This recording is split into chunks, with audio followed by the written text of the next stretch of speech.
오늘 데살로니가 전서 5장 1절에서 11절까지 말씀 함께 보겠습니다. 4장 뒷부분에서 아주 바울이 중요한 얘기를 한 가지 했는데 바로 주의 재림에 대한 이야기를 했습니다. 초대교회 당시 성도들에게 가장 관심이 있었던 또 궁금증이 있었던 것이 뭐였냐면 재림이었습니다. 예수님이 과연 오신다고 하셨는데 언제 오시는가, 또 어떻게 오시는가, 또 어디로 오시는가, 또 왜 오시는가, 이런 궁금증이 그때 당시 사람들에게 있었습니다. 예수님이 감람산에서 승천하실 때 거기 이제 제자들이 있었죠. 또 예루살렘에 있던 이제 성도들이 예수님이 부활하신 주님이 승천하는 모습을 다 보았습니다. 그리고 주님이 다시 오겠다 하는 그 말씀도 들었습니다. 그런데 지금 이방 교회 성도들은 이제 그런 얘기, 말로만 그런 얘기를 들은 거잖아요. 그러니까 그게 이제 잘 이해가 안 됐던 것이죠. 예수님을 본 적도 없고, 또 예수님이 십자가에 달리신 것도, 부활하신 것도, 승천하신 것도 그들은 다 못 봤습니다. 말로만 들었어요. 그런데 재림까지도 그들이 이제 말로만 들으니까 상당히 궁금했던 겁니다. 야, 과연 하늘로 가신 분이 다시 온단 말이야? 어떻게 오시지? 그거에 대해서 이제 바울이 재림에 대한 성도들의 때로는 오해 또는 궁금증을 이제 얘기해 준 거죠. 그게 4장 16절, 17절에 나오는데 한번 그 위에 한번 보시면 16절, 17절에 한번 보겠습니다. 4장입니다. 주께서 호령과 천사장의 소리와 하나님의 나팔 소리로 치니 하늘로부터 강림하시리니 그리스도 안에서 죽은 자들이 먼저 일어나고 그 후에 우리 살아남은 자들도 그들과 함께 구름 속으로 끌어올려 공중에서 주를 영접하게 하시리니 그리하여 우리가 항상 주와 함께 있으리라. 여기 보면 주님이 재림하실 때 나타나는 현상이 나오고 있어요. 하늘에서 큰 음성이 들린다. 또 나팔 소리 같은 것이 들린다. 무엇보다 먼저 죽은 믿음 안에서 먼저 죽은 성도들이 부활하는 이야기를 지금 하고, 또 살아있는 자들은 뭐라 그랬습니까? 공중으로 끌어올려 간다. 여러 가지 지금 이야기들을 지금 쭉 하고 있는데, 그러면 이 이야기들이 하나같이 어떻습니까? 신비로운 이야기죠. 여러분, 하늘에서 갑자기 큰 소리가 들려요. 제가 이렇게 도구에 지나가다 보니까 비행기 소리가 엄청 크게 들리더라고요, 하늘에서. 그런 어마어마한 큰 소리가 들린다는 거예요. 비행기 소리는 아니겠죠? 음성이라고 했으니까. 또 나팔 소리가 들린다. 좀 그랬습니다. 또 죽은 자들이 다 살아난다. 또 살아있는 사람들은 다 하늘로 쭉 이렇게 들림받는다. 이러면 이것이 우리의 이성과 또 과학으로는 입증이 될 수 없는 그런 이야기들이잖아요. 그래서 부활도 마찬가지지만 재림도 어떻습니까? 아주 신비한 것들이에요.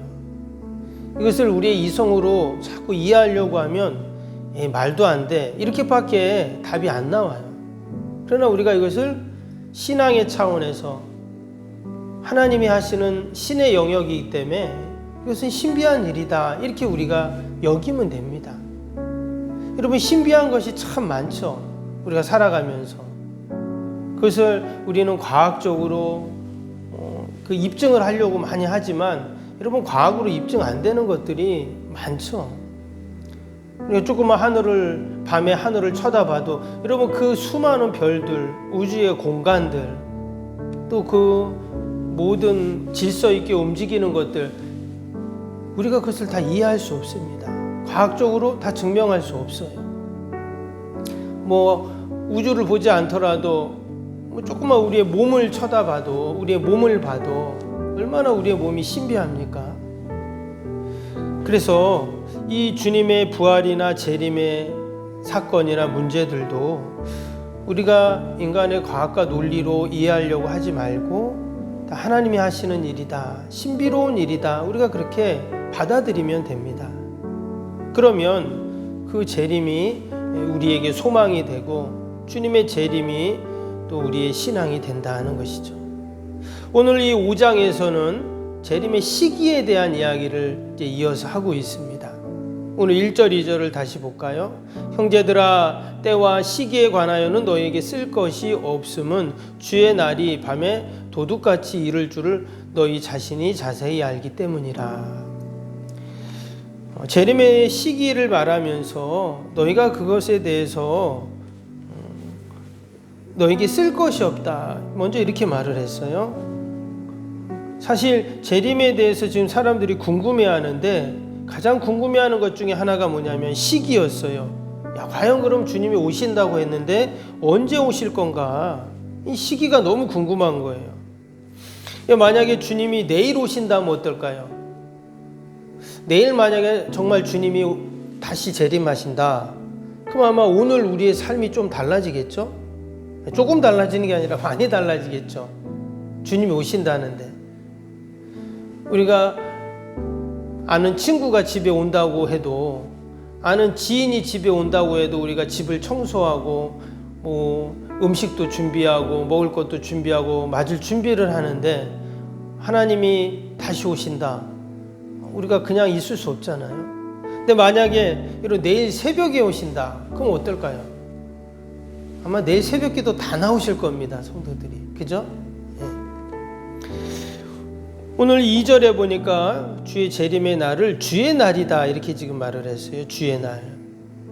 근데 그 주의 날이 언제 온다고 했냐면 밤에 도적같이 임한다 이렇게 말했죠.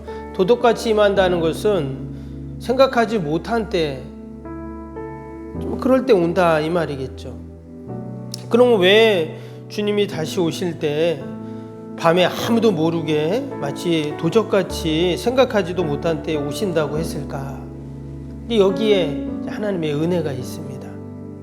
이어지는 4절을 보시면 형제들아 너희는 어둠에 있지 아니하매 그 날이 도둑같이 너에게 임하지 못하리니. 지금 도둑같이 주님이 재림하는 날 아무도 모를 때 온다고 하셨는데 형제들에게는, 우리 믿음의 성도들에게는 그렇게 임하지 못한다 그렇게 말을 했어요. 그러니까 지금 밤에 도적같이 재림한다는 것은 믿지 않는 자들에게 해당되는, 믿음이 없는 자들에게 해당되는 그런 말씀이라는 뜻이에요. 왜 그러냐? 우리 믿음의 성도들은 어때요? 재림을 기다리고 있잖아요.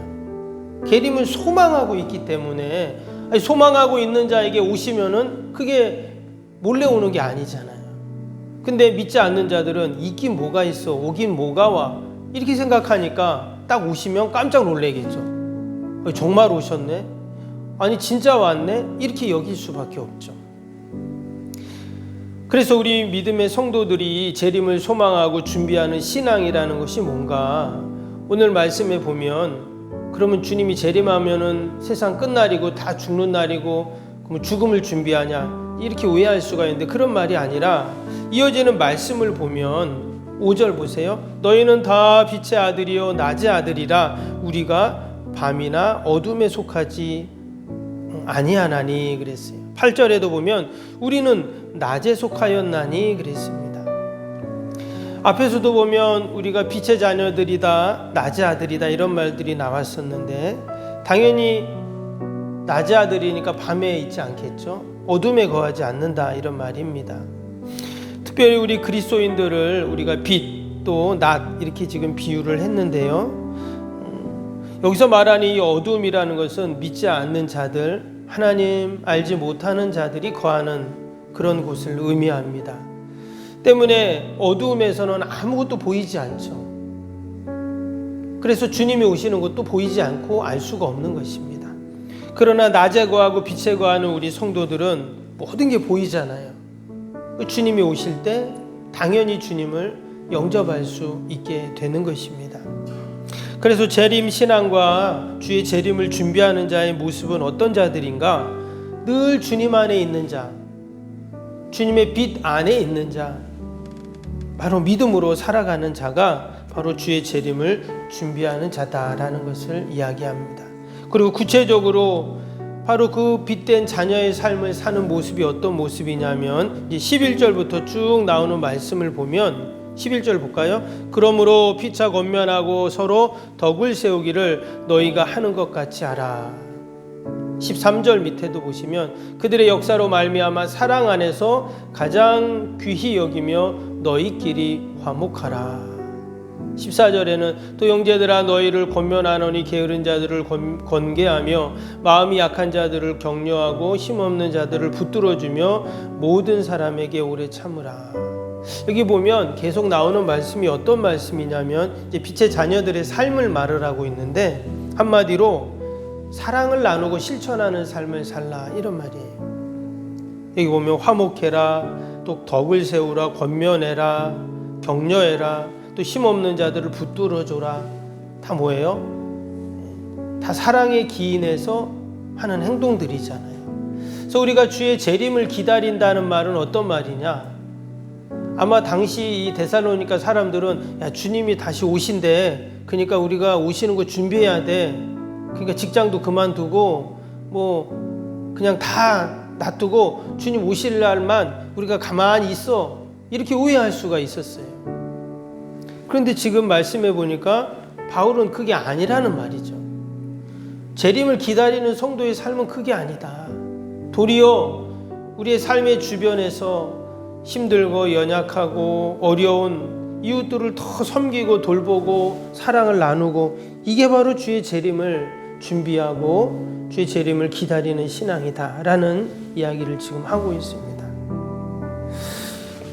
어제도 그렇고 우리가 재림 신앙을 가져야 된다 이런 말씀을 나누었는데 바로 이 재림 신앙을 갖는다는 것이 우리의 가족, 이웃, 또 교회와 또 주님이 주신 사명들을 우리가 사랑하고 여러분 그 주님의 사랑으로 실천하는 삶 여러분 그것이 바로 재림 신앙인 줄로 믿습니다. 그럴 때 주님이 언젠가 오실 텐데 그때 우리가 주님을 기쁨으로 맞이할 수 있는 것이죠. 데살로가 교회를 향한 바울의 이 편지는 저와 여러분을 향한 우리 주님의 권면이고 말씀인 줄로 믿습니다.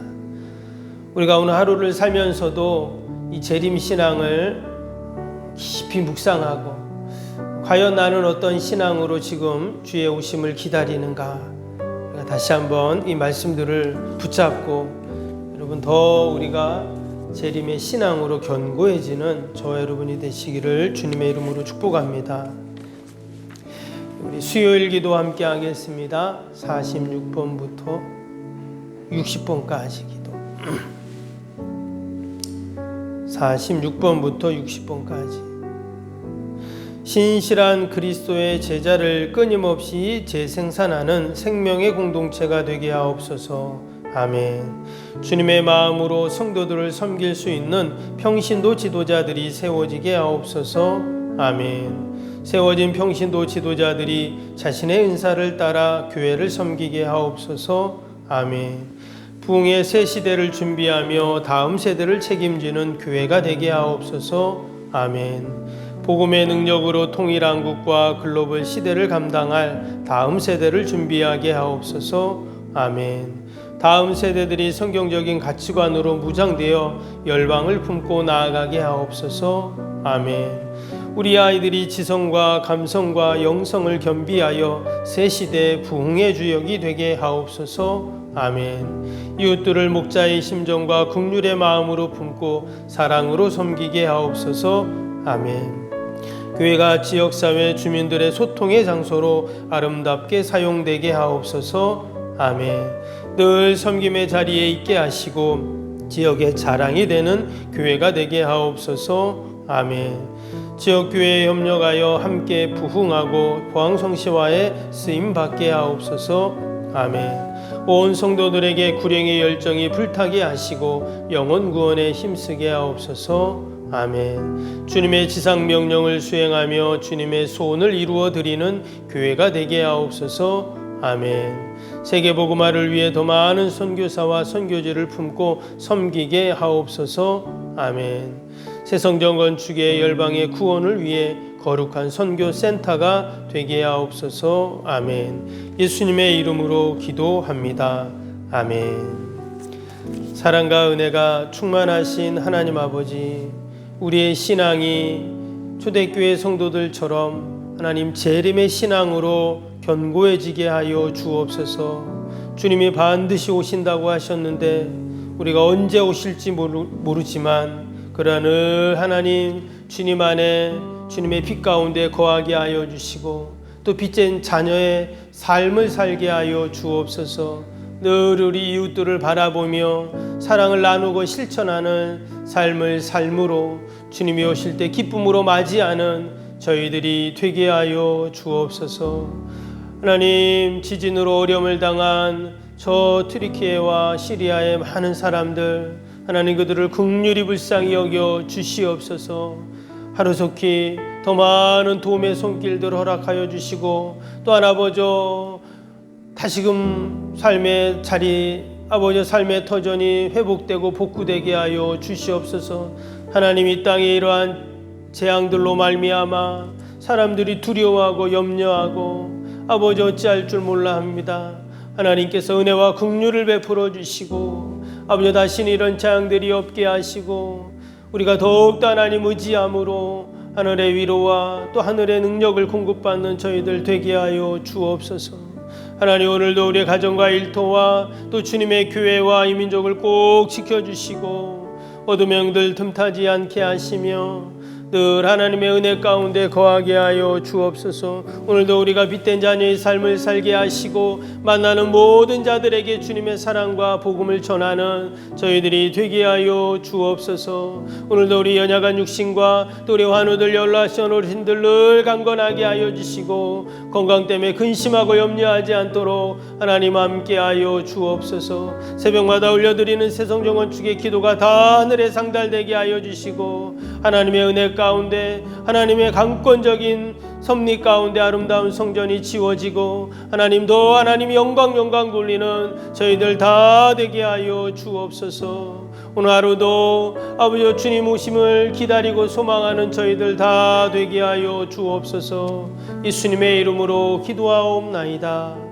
아멘. 하늘에 계신 우리 아버지, 아버지의 이름을 거룩하게 하시며 아버지의 나라가 오게 하시며 아버지의 뜻이 하늘에서와 같이 땅에서도 이루어지게 하소서. 오늘 우리에게 일용할 양식을 주시고 우리가 우리에게 잘못한 사람을 용서하여 준 것 같이 우리 죄를 용서하여 주시고 우리를 시험에 빠지지 않게 하시고 악에서 구하소서. 나라와 권능과 영광이 영원히 아버지의 것입니다. 아멘.